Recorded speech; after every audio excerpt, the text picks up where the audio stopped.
Bon, moi, à partir de tout ce qu'il a dit, peut-être moi je vais dire peut-être les jeux des pouvoirs et non les jeux du pouvoir. C'est les jeux du pouvoir que d'après ce que vous décrivez. C'est les jeux et non les jeux. Donc il y a plusieurs jeux ici. Mais je vais vous poser une question. La question concerne les problèmes entre les chefferies cantonales et les mairies. Alors, vous nous avez dit que le statut du maire peut être contesté en fonction de son statut social, si je vous ai bien compris. Et à partir de cet instant, si le maire, à partir de son statut donc est contesté, que faire alors? Est-ce qu'il y a, et comment le problème sera résolu alors dans ces conditions? Puisque le maire, il est supposé être élu quand même. Voilà, c'est ça ma question. Je ne sais pas si vous avez compris. Moi, il y a d'abord une suggestion et puis ensuite une question. La suggestion, c'est concernant ces illustrations et autres, les graphiques. J'aurais voulu, comme nous sommes géographes, il faut toujours dater les données qu'on fournit. Donc là, je souhaiterais que, s'il n'a pas mis sur la communication, mais dans le document final, le test, il faut que vraiment ces documents-là soient datés, la source des informations. Et puis ma question, c'est vraiment la dernière phrase de sa conclusion, où il a dit qu'il faut une bonne campagne de sensibilisation. Parce que là, il fait des suggestions, c'est une proposition, il fait. Moi, je souhaiterais qu'il soit encore plus explicite. Qu'est-ce qu'il faut pour qu'une campagne de sensibilisation soit bonne? Je souhaite qu'il donne quelques pistes de solutions, ou bien à travers une bonne campagne de sensibilisation. Parce que tel que c'est fait, une bonne campagne de sensibilisation peut toujours améliorer, mais qu'est-ce qu'on met dans une bonne campagne de sensibilisation pour qu'elle soit vraiment réelle et bonne? Voilà ma préoccupation. Bonsoir. Je remercie très vivement mon collègue pour son exposé brillant. Aujourd'hui, vraiment, je me réjouis de voir, je ne sais pas, voir cette partie. C'est-à-dire, depuis le régime d'exception, ce que vous avez ressorti, c'est-à-dire ce que je peux qualifier du temps chaud de la chefferie, parce que c'était un moment très chaud pour les chefs traditionnels. Et des fois, les chefs sont nommés par décret. Vraiment, je me réjouis de voir cette partie dans votre travail. Et c'est vrai, la démocratie, avec la démocratie, la renaissance de la chefferie avec la démocratie, c'est-à-dire la démocratie a revivifié la chefferie au Niger. Mais il ne faut pas aussi perdre un aspect de vue. Cette démocratie aussi a fait en sorte que certaines chefferies ont perdu leur pouvoir ou leur légitimité. Alors, ici, la question que j'aimerais poser, est-ce que cette relation conflictuelle entre l'autorité coutumière et l'autorité municipale n'est-elle pas due à la quête d'intérêt égoïste?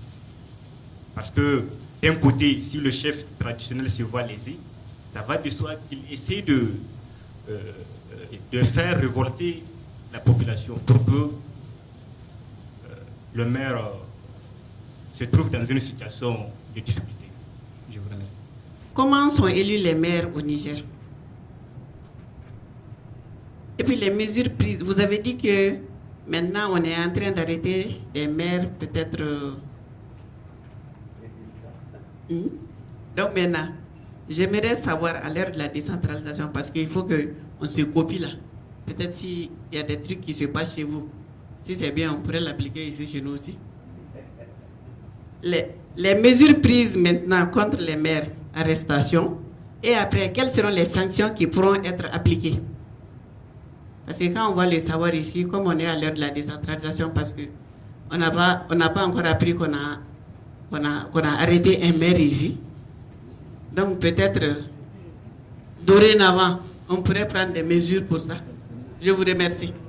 Je crois que dans votre exposé, vous avez dit au début, avec l'avènement de la décentralisation au Niger, il y avait deux niveaux de collectivité, la région et la commune. Bon, avec l'évolution du processus, actuellement, il y a 3 niveaux de collectivité, si j'ai compris. parce que vous avez parlé région, département, commune. Je ne sais pas si je me trompe. Région, département, commune. Bon, moi, ma question est de savoir quel est le rôle intermédiaire du département.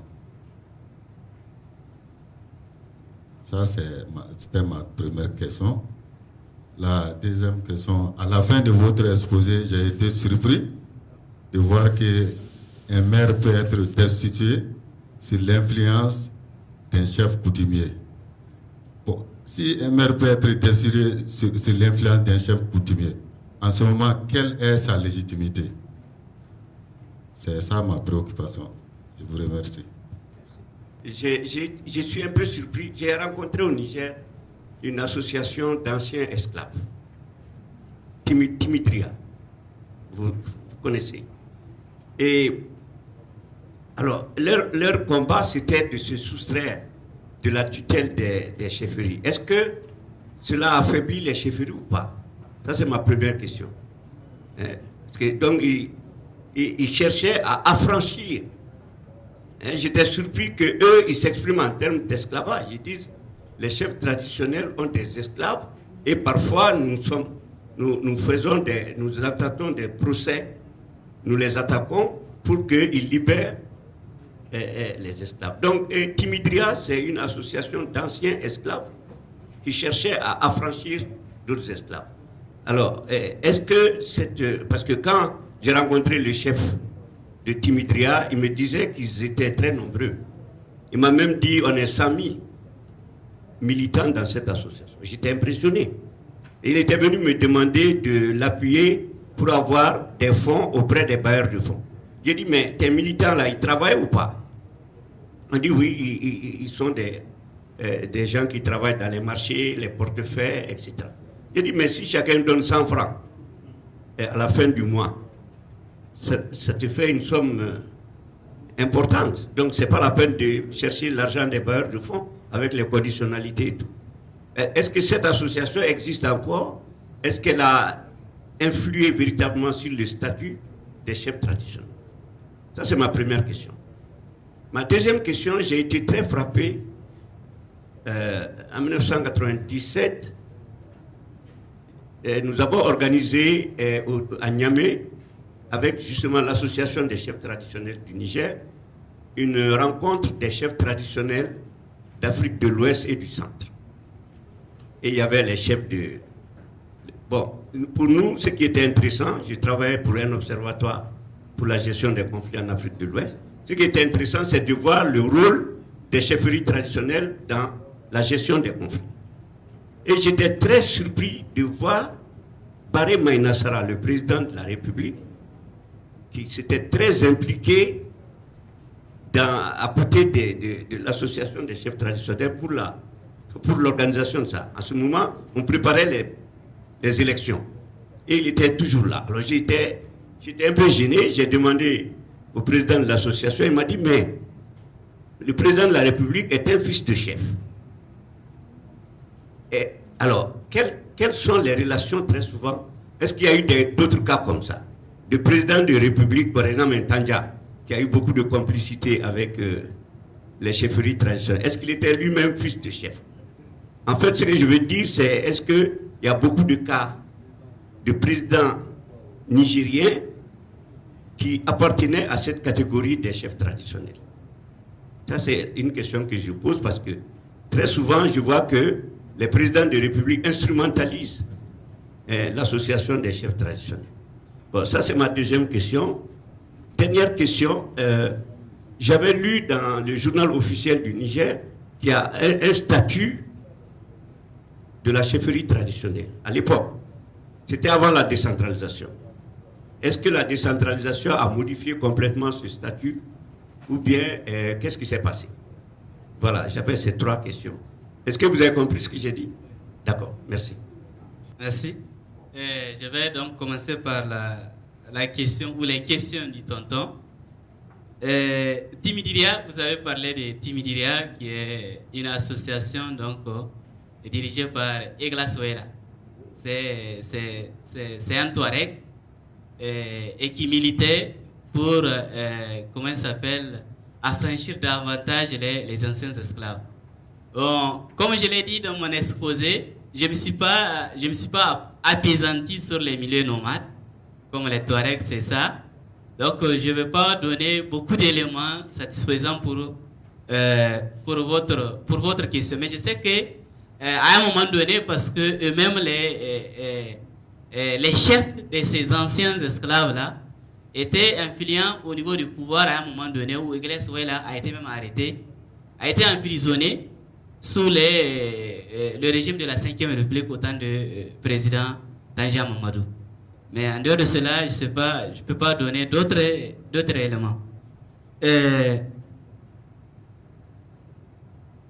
Est-ce qu'il y a je crois que des présidents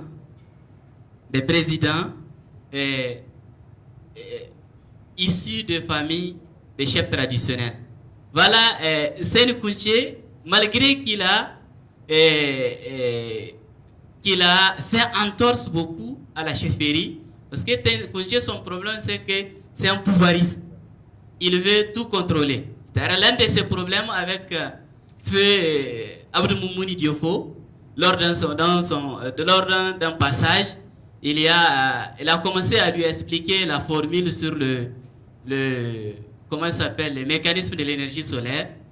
Abdou Moumouni a dit au président, c'est scientifique, vous ne pouvez pas comprendre cela. Et c'est ce qui a fait en sorte que le président était fâché. Qu'est-ce que Abdou Moumouni peut lui dire que lui ne peut pas comprendre? Mais on verrait que ça relève du domaine scientifique. Et c'est ce qui a fait en sorte qu'il n'a pas appuyé beaucoup Abdou Moumouni dans le projet de la vulgarisation de l'énergie solaire. Donc il y a ce problème de Seyni Kounché. Ensuite, Maman Ousmane fut également président de la République, même s'il n'était pas directement impliqué dans la chefferie, avait une relation très étroite avec la chefferie. Donc c'est ça. Des statuts de la chefferie traditionnelle. En 1993, il y avait un statut. Et en 2008, on a également adopté un autre statut pour s'adapter au contexte. Il y a également en 2015 un autre statut de la chefferie traditionnelle qui est toujours en vigueur et qui a fait des ouvertures, par exemple. Ce qui a fait, s'appuyant sur le statut de 2008, par exemple, à l'époque, il y avait 3 sultanats. Donc, il y avait un article ou un problème, par exemple, à l'époque, il existait les chefs de province qui ont disparu maintenant, les chefs de province de Govir et également le sultan de Kassina. Alors, la loi a introduit un article qui dit qu'une chefferie traditionnelle qui, pour des raisons historiques, peut pas être dirigée par une autre chefferie, peut accéder à une chefferie de rang supérieur. Et c'est ce qui a fait en sorte que le chef de province de Dosso, par exemple, qui est devenu le sultanat, c'est cette loi-là de 2008 qui a fait ces ouvertures-là, et la loi de 2010 également a amélioré le statut là de la chefferie traditionnelle.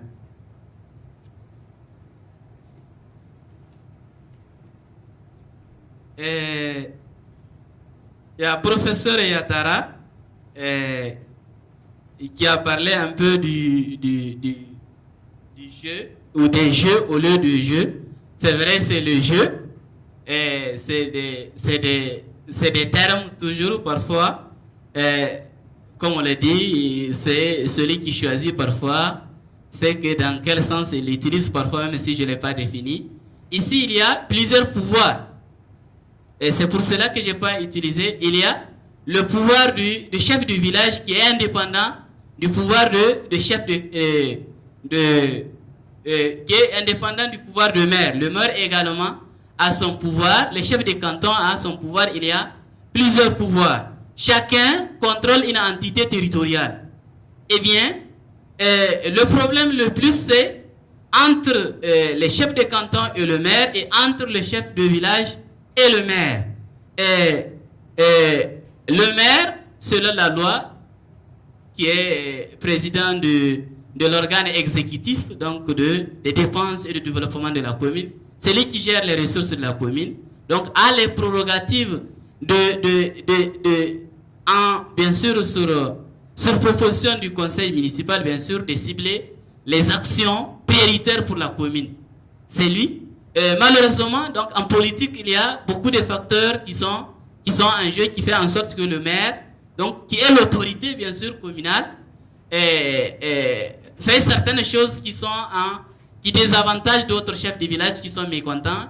Et en réplique maintenant, au niveau de ces chefs de village-là, c'est de ne pas participer, par exemple, parce que c'est eux qui perçoivent les impôts, qui amènent maintenant au niveau de la mairie, par le biais du receveur, ils refusent d'inciter comment il s'appelle, les citoyens à payer leurs taxes ou impôts. Donc, si lui, il a le pouvoir de choisir, et également, ils ont le pouvoir sur leurs habitants, sur leur sujet. Donc, c'est ça, en quelque sorte, que j'essaie de montrer. Chacun, c'est vrai, s'étendre à un pouvoir, mais s'appuie sur ce pouvoir-là pour freiner, en quelque sorte, l'autre, ou pour faire obstacle à l'autre. Allemand,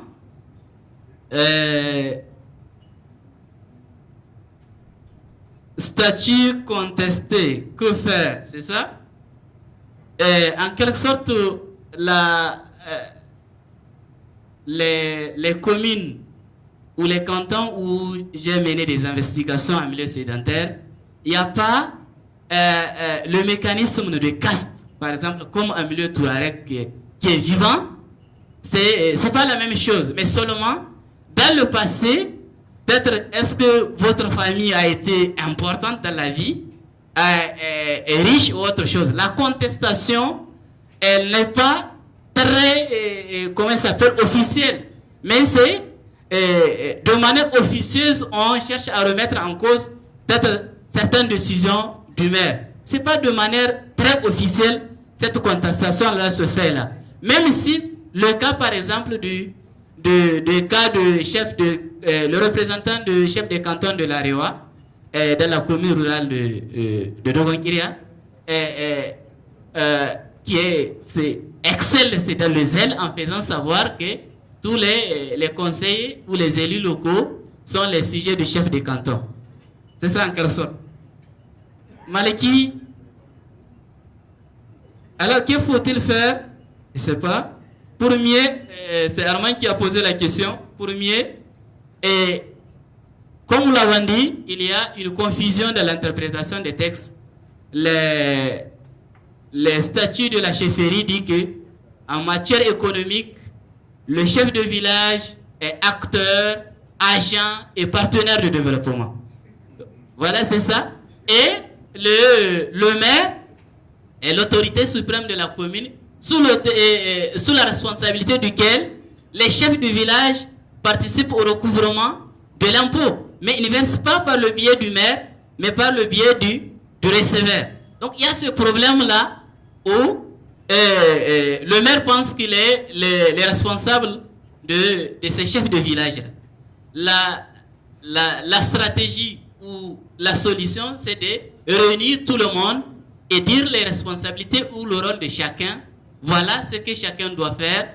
Je crois que si on fait cela, on peut éclaircir davantage ces textes-là et ça peut favoriser la bonne gestion de ces territoires.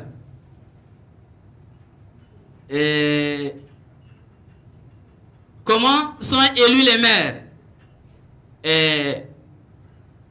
Les maires sont dotés, ou les mairies sont dotées de 2 organes au Niger. Madame, vous me suivez? Les maires sont dotés de 2 organes au Niger. Il y a ce qu'on appelle l'organe délibérant par un conseil municipal.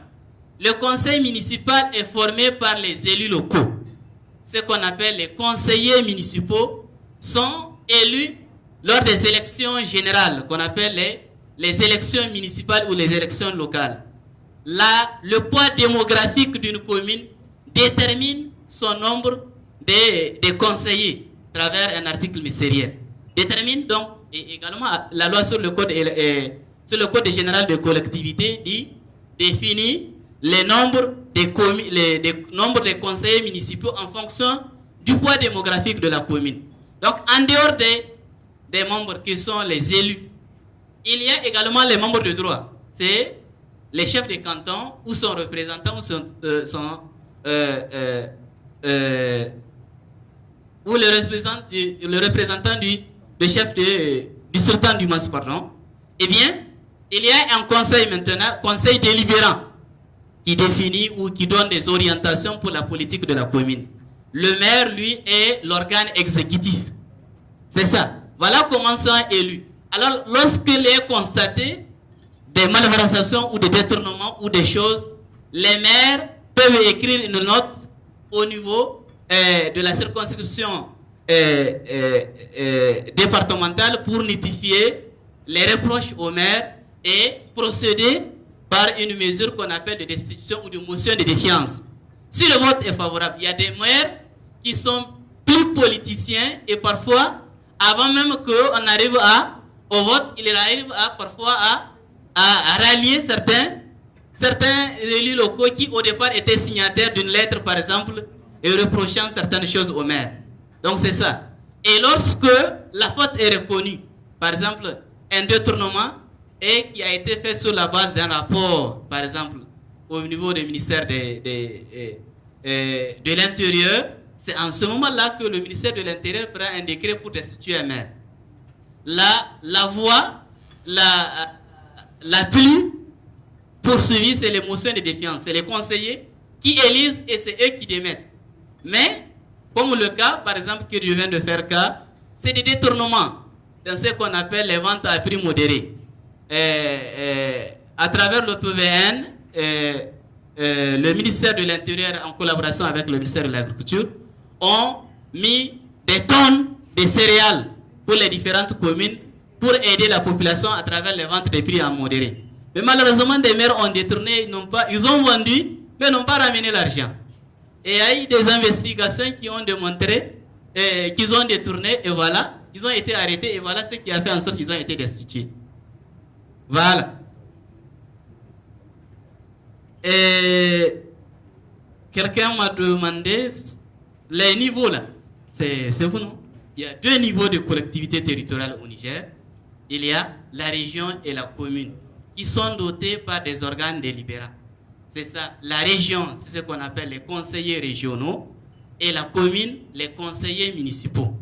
Eh bien, l'intermédiaire, c'est les départements. C'est là où il y a les représentants de l'État, c'est-à-dire les services déconcentrés de l'État. Donc, à la tête desquels se trouve un préfet qui veille maintenant sur les communes. Le préfet veille sur les communes. Voilà la relation qu'il y a entre ces différents organes. La légitimité des maires. Oui, les maires, ils sont élus. Il y a une loi qu'on appelle le Code des collectivités territoriales. Il y a d'ailleurs 2 lois récentes en 2001 portant création des circonscriptions administratives et des collectivités territoriales au Niger, et la loi 2010, septembre 2010, portant Code général des collectivités territoriales au Niger et qui explique les mécanismes d'élection des maires. Comme je l'ai dit, les maires sont élus par les conseillers municipaux.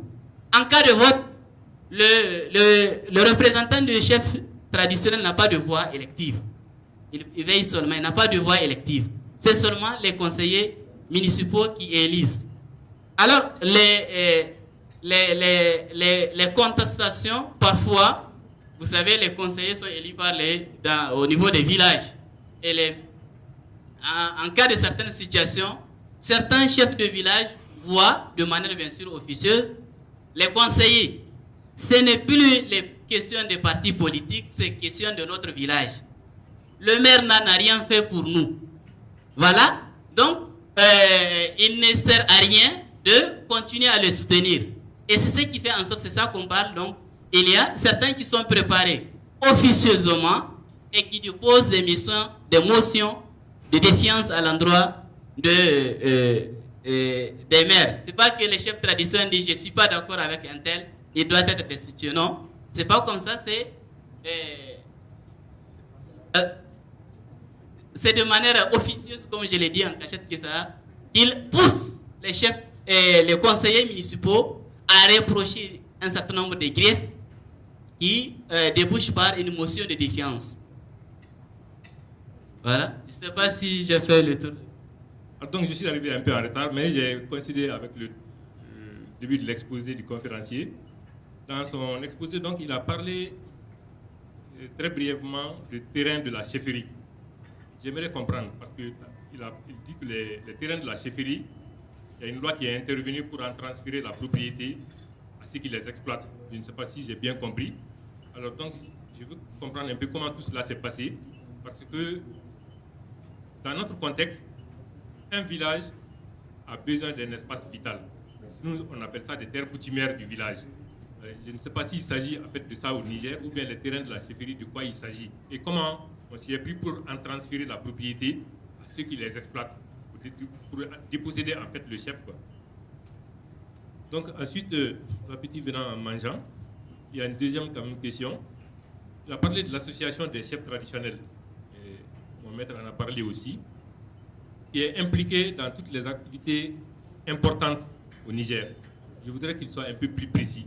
Parce que le problème des relations entre les chefferies et le pouvoir politique au Mali, à observer de près, ça se situe beaucoup plus dans un domaine assez difficile à saisir, assez flou, et dans l'informel quasiment. Au plan administratif, on s'efforce d'organiser, mais avec le pouvoir politique, c'est des relations dont la nature est difficile quelque peu à saisir. Mais au plan administratif, j'aimerais savoir aussi comment on a opérationnalisé l'implication des autorités traditionnelles dans la gestion administrative. Comment cela se fait au Niger? Merci.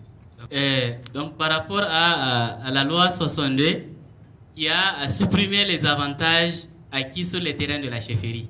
Donc, depuis, c'est 2 ans après l'accession à l'indépendance au Niger, comment il s'appelle? Les chefs de village avaient des domaines, ce qu'on appelle les domaines de la chefferie. C'est-à-dire les terrains qui n'ont pas au départ des premiers exploitants, des premiers occupants. Donc c'est ça les terrains de chefferie, c'est les réserves de chefferie. Et cette loi-là a interdit cela. Désormais, tout le reste, celui qui, par exemple, les exploite, doit faire la demande, par exemple, celui qui n'a pas de terrain, qui peut s'adresser au chef de village pour l'avoir. Alors la loi a interdit, donc désormais, ça va revenir au domaine de l'État. Ça, c'est depuis les années 60. Donc, dès au départ, c'est pour montrer qu'on a cherché, en quelque sorte, à travers ces mesures-là, de diminuer les domaines de la chefferie. À l'heure actuelle au Niger, à ma connaissance, il n'y a pas de réserve des chefferies, c'est-à-dire des réserves coutumières. Et les domaines qui ne sont pas exploités, par exemple, qui appartiennent à l'État, on sait qu'on appelle des réserves, soit des aires protégées, des aires classées ou autre chose comme ça. C'est ça la situation du Niger. Voilà. Je ne sais pas, l'association des chefs traditionnels, en fait, c'est un lobby qui, bien sûr, un lobby ne sert qu'à ses intérêts, bien sûr. Eh bien, elle regroupe uniquement les chefs de canton et les sultans. Les chefs de canton et les sultans seulement sont membres de cette chefferie, de cette association-là qu'on appelle l'association. Elle prétend bien sûr défendre la chefferie et les coutumes, etc. Et ce qui fait en sorte que, à travers, ils ont un bureau, je ne maîtrise pas la composition du bureau, un président où toujours c'est le sultan qui est le président, et il y a un secrétaire général, etc. Donc, et c'est pour veiller à certaines choses. C'est pour ne pas être en dehors du pouvoir. Et c'est pour avoir toujours, parce que c'est ça, les ressources. Et ce qui fait en sorte qu'ils sont toujours associés. Et lorsque le gouvernement, par exemple, voudrait, par rapport à un domaine bien précis, entreprendre une campagne de grande sensibilisation, cette structure-là intervient.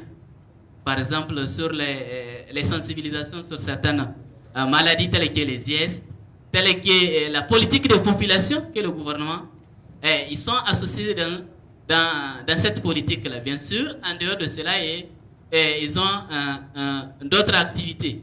Alors, comme je l'ai dit, au niveau du village, c'est ça l'association avec les collectivités territoriales, le village, le chef du village, est celui qui reçoit les étrangers, celui qui les héberge, c'est celui qui est le président de ce qu'on appelle la commission foncière de base. C'est une commission du Code rural nigérien spécialisée uniquement dans la question du foncier, les règlements des différends par exemple. Le chef de village est président de cette commission. Il y a un secrétaire, donc en cas de litige, le chef du village, donc qui est président de la commission, écoute et on fait venir les anciens de village qui sait que le père d'un tel est le premier ou le père d'un tel a loué à ça. Et finalement, donc, lorsque les deux parties s'entendent, un rapport est rédigé. Et on dit parfois, ce rapport-là, en cas de remise en cause, peut être exécutoire par le juge compétent. Donc, le procès là, dressé par le président de la commission foncière de base.